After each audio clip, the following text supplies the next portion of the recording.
अब मुश्किलें बढ़ती हुई नजर आ रही है। यूपी के कई जिले पानी से जलमग्न हो चुके हैं। गंगा और यमुना नदी का अगर जिक्र किया जाए तो जलस्तर पूरी तरह से उफान पर है, बढ़ता हुआ नजर आ रहा है, जिसके चलते निचले इलाके में रहने वाले लोग हैं उनको कई तरह की परेशानियों का सामना इस वक्त करना पड़ रहा है, क्योंकि भारी बारिश से उफान पर नदियां हैं। कल एक बार फिर से मौसम ने अपने आप ही करवट बदली, जिसके चलते मौसम विभाग की तरफ से चेतावनी जारी की गई है। मौसम विभाग की तरफ से कई जिले उत्तर प्रदेश में चिन्हित किए गए हैं जहां पर भारी से भारी बारिश हो सकती है। उसको लेकर प्रशासनिक अमला पूरी तरह से अलर्ट मोड पर है, जहां उत्तर प्रदेश में बारिश से एक बार फिर से जो हाहाकार की स्थिति है वो देखने को मिल पा रही है। और इसी के चलते न सिर्फ सड़कें बल्कि कई इलाके ऐसे जो निचले इलाके हैं, जो डूब क्षेत्र है, वहां पर बाढ़ का खतरा और ज्यादा बढ़ चुका है। अब इसी के चलते प्रशासनिक अमले का जिक्र किया जाए तो प्रशासनिक अमला तमाम तरह के कदम धरातल पर उठा रहा है।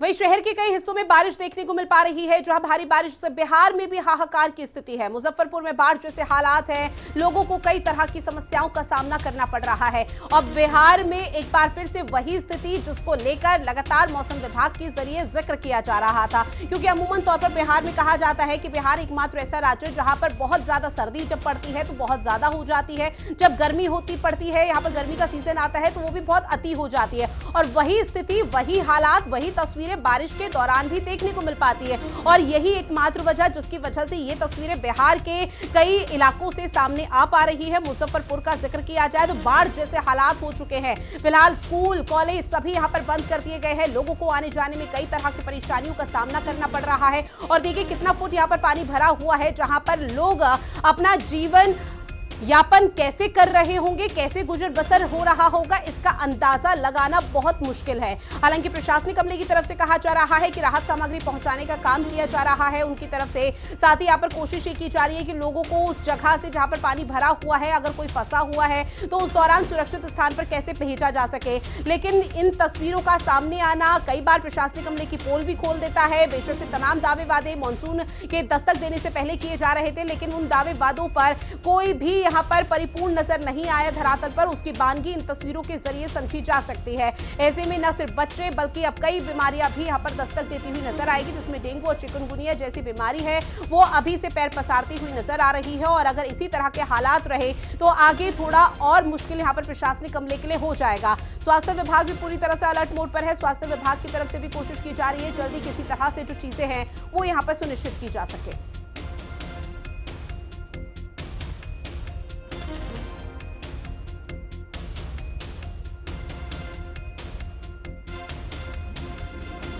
और अलग अलग राज्यों में किस तरह के हालात हैं उसको लेकर विनोद पांडे श्रावस्ती से हमारे साथ लाइव बने हैं, सुनीश तिवारी समस्तीपुर से लाइव, साथ ही सौरभ मिश्रा प्रयागराज से लाइव बने हुए हैं और वैभव त्रिपाठी बलरामपुर से लाइव बने हुए हैं।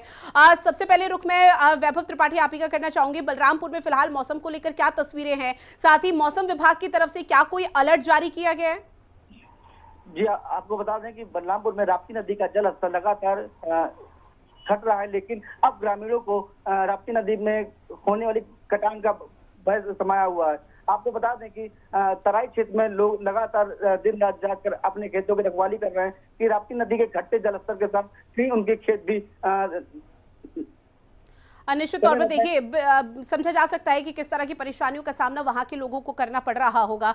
ऐसे में एक बार फिर से समस्तीपुर का रुख करेंगे। सुनीश हमारे साथ लाइव बने हुए हैं। सुनीश, समस्तीपुर में क्या हालात है, क्योंकि बिहार के कई ऐसे इलाके जो डूब इलाके हैं जहां पर बाढ़ जैसी स्थिति और तस्वीरें देखने को मिल पा रही है?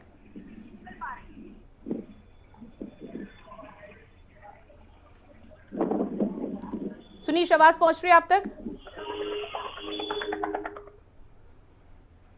चलिए, सुनीश से संपर्क नहीं हो पा रहा है, एक बार फिर से साधने की कोशिश करेंगे, लेकिन उससे पहले उत्तर प्रदेश के हाल जान लेते हैं, क्योंकि उत्तर प्रदेश में भी इसी तरह की जो तस्वीरें हैं, जो स्थिति है वो देखने को मिल पा रही है। और सौरभ, सीधा रुख आपका, प्रयागराज में क्या हालात मौसम को लेकर?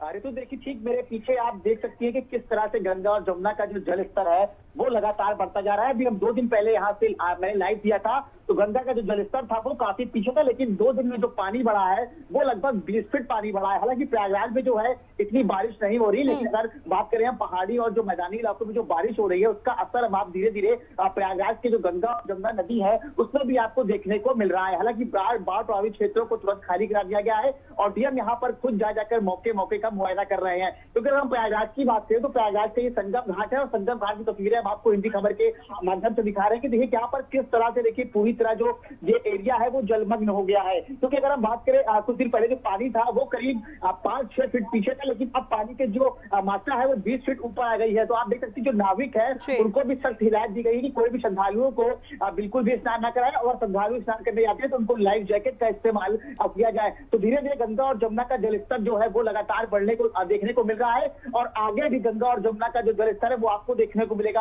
पर 1 सेंटीमीटर प्रति घंटे की रफ्तार से जो गंगा और जमुना का जो है जलस्तर बढ़ रहा है। तो बिल्कुल, और उम्मीद ये की जा रही है सौरभ कि खतरे के निशान से ऊपर ना बहे तो ज्यादा बेहतर होगा हर किसी के लिए, और निचले इलाके के जो लोग हैं उनको कई तरह की परेशानियों का सामना निश्चित तौर पर अभी भी करना पड़ रहा होगा। विनोद, आपका रुख करते हुए श्रावस्ती में मौसम को लेकर क्या अपडेट?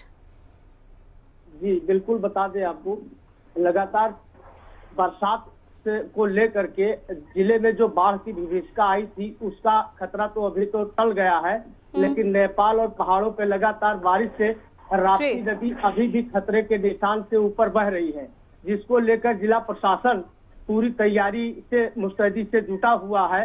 माननीय मुख्यमंत्री जी का कार्यक्रम उस दिन था, वो स्थलीय निरीक्षण और लोगों से मुलाकात करके और बाढ़ से निपटने के लिए प्रशासन को हर मोड़ पे अलर्ट रहने की हिदायत दी है। बाढ़ का खतरा जो टला है, गांव में इस समय बहुत ही बदतर तस्वीरें देखने को मिल रही है। वहां गांव में कीचड़ भरा हुआ है, खेती बाड़ी की नर्सरी पूर्ण रूप से खत्म हो चुकी है, लोग सड़कों पे अपना आशियाना बना करके रह रहे हैं। बहुत सी सारी सड़कें हैं जो ताश के पत्तों के तरीके से बिखर गई है, बह गई है पानी के बहाव में, और बाढ़ का खतरा अभी भी टला नहीं है। लाल जो राप्ती है, राप्ती नदी वो लाल निशान के ऊपर अभी भी बह रही है। बिल्कुल, प्रशासनिक अमले के सामने एक बड़ी चुनौती, और इन्हीं तमाम चुनौती और परेशानियों की वजह से कहा जा रहा है कि मानसून तो आ गया लेकिन एक बड़ी आफत लेकर आया है। सुनीश, अगर आप तक आवाज पहुंच पा रही है तो एक बार समस्तीपुर के मौसम का भी अपडेट दीजिए। आपको हम बता दें कि जो सीतापुर के जो गांजरी क्षेत्र हैं, जहाँ पर कहीं ना कहीं घाघरा और बनबसा और जो शारदा नदी से जो पानी छोड़ा गया है, कम से कम 6,50,000 क्यूसेक पानी छोड़ा गया था, जिसमें देखा गया कि कहीं ना कहीं जो गांजरी क्षेत्र के जो अधिकांश गांव हैं वो तो कम से कम 10 गांव ऐसे हैं जो बिल्कुल कटान पर हैं, और कम से कम 35 गांव पानी से घिर चुके हैं, और लगातार प्रशासन उनकी मदद करने के लिए तैयार बैठा हुआ है। और आपको बता दें कि जो सीतापुर का जो इस समय माहौल बना हुआ है, वो कल जो हालांकि जो प्रशासन वहां पर पहुंच रहा है, वो लगातार जो जिन गांवों में कटान होगा उन लोगों को खाना बांट रहा है, बाढ़ से जो बचने के जो उपाय हैं वो भी बता रहा है, जो महामारियां फैलने वाली हैं उनके बारे में बता रहा है। हालांकि आपको ये भी बता दें कि जलस्तर कम तो हो रहा है, लेकिन गांजे क्षेत्र ऐसे कई गांव हैं, जैसे जो आपको बता दें कि रतनगंज ऐसा गाँव है जहाँ पर कल लोगों ने सड़क जाम कर दी, और जिसकी बात प्रशासन तक पहुंची तब नोडल अधिकारी ने इसकी जांच के आदेश दिए हैं। जी बिल्कुल, प्रशासनिक अमले ने तमाम दावे वादे सीतापुर में किए थे मानसून दस्तक देने से पहले, लेकिन अब उनकी पोल किस कदर खुल रही है वो भी ग्रामीणों की नाराजगी के जरिए समझा जा सकता है। ऐसे में वैभव त्रिपाठी, एक बार फिर से रुख आपका, चूंकि बलरामपुर का हम लगातार जिक्र इसलिए कर रहे हैं क्योंकि बलरामपुर में मौसम विभाग की तरफ से कहा गया है कि आने वाले समय में भारी से भारी बारिश हो सकती है। अब उसको लेकर क्या जानकारी? अगर भारी से भारी बारिश होती है तो प्रशासनिक अमले की तरफ से निचले इलाकों के लिए, डूब क्षेत्रों के लिए क्या कोई महत्वपूर्ण कदम उठाया जा रहा है? जी, आपको बता दें कि प्रशासन पूरी तरह से तैयार है। जिलाधिकारी कहना है कि प्रशासन द्वारा बाढ़ से निपटने की पूरी तैयारी कर ली गई है। जो बाढ़ क्षेत्र है उनको चिन्हित कर वहां पर बाढ़ चौकियां बनाई गई हैं। वहीं स्वास्थ्य विभाग की ओर से भी लगातार दवाइयों का वितरण किया जा रहा है। स्वच्छ विभाग भी एक्टिव मोड पे है, लगातार वैक्सीन और दवाइयां बांटी जा रही है। वहीं जनप्रतिनिधियों द्वारा भी आपको बता दें कि लगातार बाढ़ग्रस्त क्षेत्रों का दौरा करते हुए वहां पर राहत सामग्री पहुंचाई जा रही है, और शासन प्रशासन से मिलने वाली हर संभव सहायता ग्रामीणों तक। जी ठीक है सौरभ, आपका रुख करते हुए सौरभ, चूंकि देखिए प्रयागराज की वो तस्वीरें भी आपने साझा की कि एक बड़ी चुनौती के तौर पर प्रशासनिक अमले के सामने है, और हाल फिलहाल में राज्य सरकार की तरफ से भी हम देख रहे हैं तमाम बैठकों का दौर जारी है ताकि किसी भी तरह की अगर कोई परेशानी आम जनमानस को हो रही है तो उन समस्याओं से निजात दिलाया जा सके। प्रयागराज में अगर कल को भारी से भारी बारिश होती है, मौसम विभाग की तरफ से अलर्ट जारी किया जाता है, तो किस तरह से राज्य सरकार सजग है मौके पर?